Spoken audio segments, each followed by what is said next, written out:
यहाँ पर उपस्थित आदरणीय पिता समान सभी बड़े बुजुर्ग, सभी नौजवान साथी, सभी को मेरी हाथ जोड़ के राम राम और सभी को सूरदास जयंती की बहुत बहुत शुभकामनाएं। मैं आज धन्यवाद करता हूं ऊपर वाले का, जिसने सिही गांव जैसी बस्ती में मुझे जन्म दिया है, क्योंकि यह बस्ती वह बस्ती है जिसमें स्वयं देवताओं का वास रहा है। तो मैं आपसे यही कहूंगा कि अब इस बस्ती की जिम्मेदारी बहुत बड़ी बन जाती है, क्योंकि आज ये देश को बचाने का सवाल है, देश के लोकतंत्र को बचाने का सवाल है।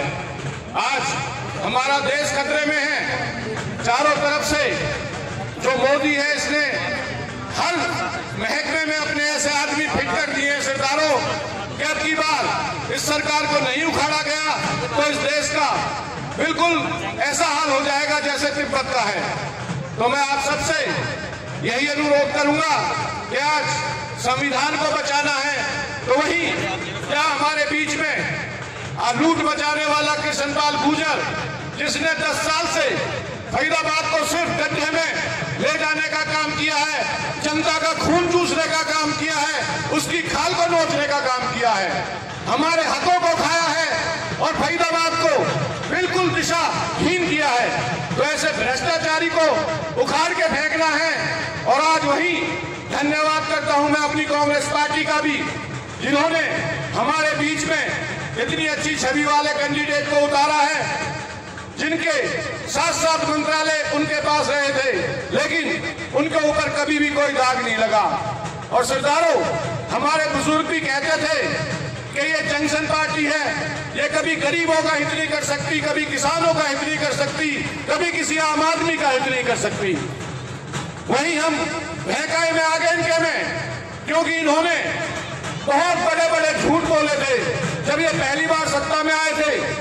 जब इन्होंने कहा था कि हर किसी के खाते में 15 लाख रुपए होंगे, 2 करोड़ नौकरियां दी जाएंगी, लेकिन इनके सारे जुमले फैल रहे। वहीं दूसरी बार भी इन्होंने ऐसा षड्यंत्र रचा जो पुलवामा का अभी तक कुछ निष्कर्ष नहीं आया, निकल के क्या कांड हुआ था। वहीं इन्होंने जो सर्जिकल स्ट्राइक भी की थी, दिखावा किया था, वो भी सरदारों सब नकली था। सिर्फ हमारी जनता को बहकाने का काम किया था, अपने आप को एक देशभक्त बनाने का ड्रामा जो इन्होंने किया था, उस ड्रामे में हमारी जनता बहकाई में आ गई और इनको दूसरी बार फिर चुन लिया। अब की बार तीसरी बार भी इन्होंने एक ऐसा ही ड्रामा रचने की कोशिश की। राम मंदिर का जो उनका ये ड्रामा जो फेल हुआ है, क्योंकि राम मंदिर का इन्होंने वोटों की राजनीति के तहत पहले ही अधूरे मंदिर का उद्घाटन करवा दिया। कहते हैं अधूरे मंदिर का कभी भी उद्घाटन नहीं होता। हमारे देश के चारों शंकराचार्य नाराज थे इस बात से। कोई भी हमारे देश का शंकराचार्य वहां नहीं पहुंचा जो आस्था के प्रतीक था। हमारे धर्म के साथ खिलवाड़ किया, कई तालियां बजवा दी, कई थालियां बजवा दी, विकास का कोई काम नहीं किया। लेकिन आज हमारा देश, हमारे देश के नौजवान, हमारे देश की जनता जान चुकी है कि आज जो भी हमारे साथ अत्याचार हुआ है और वो इनके झूठ और जुमले को हमारे देश का हर नागरिक समझ चुका है। और अब की बार जो कहता था ना कृष्णपाल 10 लाख पार, 10 लाख पार, अब की बार जनता ने 10 लाख से हराने को बना लिया। सरदारों, इस घमंडी का अहंकार तोड़ेगी अब की बार जनता। और जो कह रहा था 400 पार, 400 पार, वो भी कहनी भूल गो, वाकई भी तो उड़े पड़े। कभी मंगलसूत्र की बात करे, कभी हिंदू मुसलमानों की बात करे, उसने सिर्फ झूठ और ड्रामे हमारे बीच में किए हैं। तो मैं आप सबसे यही कहूंगा कि ऐसे भ्रष्टाचारियों को उखाड़ के फेंके और देश को बचाए, क्योंकि आज देश को जरूरत है देशभक्तों की।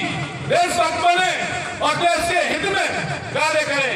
इन्होंने हमारी कांग्रेस के टाइम में नारा होता था जय जवानों जय किसान। इन्होंने आज जो जवानों के साथ किया, जो किसानों के साथ किया है, वो आप सभी को पता है। किसानों पे लाठियां चली है, गोलियां बजी हैं और मोहना में अब भी कई महीनों से हमारे किसान बैठे हैं। की मांग को लेकर, जबकि इनके सीएम खुद कह के गए थे कि हम वहां पर मोहना में कट देंगे, लेकिन जब उनकी सुनवाई नहीं हुई तो बेचारे धरने पे बैठे हुए हैं। उनकी होली वही मनी है, दिवाली वही मनी है, तीज वही मनी है, उनकी करवा चौथ तक वही मनी है। तो सरदारों, इतनी अहंकारी सरकार है जिसने किसी की भी सुनवाई नहीं की। हमारे खिलाड़ियों का ले लो, जो हमारे किसानों की बेटियों ने जो हमारे देश का गौरव बढ़ाया था, जो विदेशों में अपने देश का नाम करके आई थी, उनके सरदारों बाल खींचे गए, उन्हें घसीटा गया। उन्होंने अपना दुख प्रकट किया प्रधानमंत्री के सामने, उनने कोई सुनवाई नहीं की और मजबूरी में हमारी बेटियों को अपने मेडल तक लेके आने पड़े। और आज उसी अत्याचारी के बेटे को फिर टिकट दे दी गई है।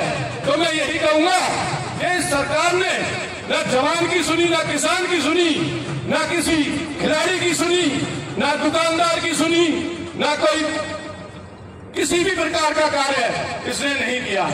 तो ऐसी सरकार को, ऐसी भ्रष्टाचारी सरकार को आज जान तो लगभग सभी चुके हैं, पर ऐसा मन बनाए कि एक एक आदमी इस जुनून के साथ लड़े, इस तरह इन्हें हराए ताकि दोबारा राजनीति में आने की कोशिश भी ना करें। इन्हें भारत देश से बाहर निकालने का रास्ता दिखाया जाएगा।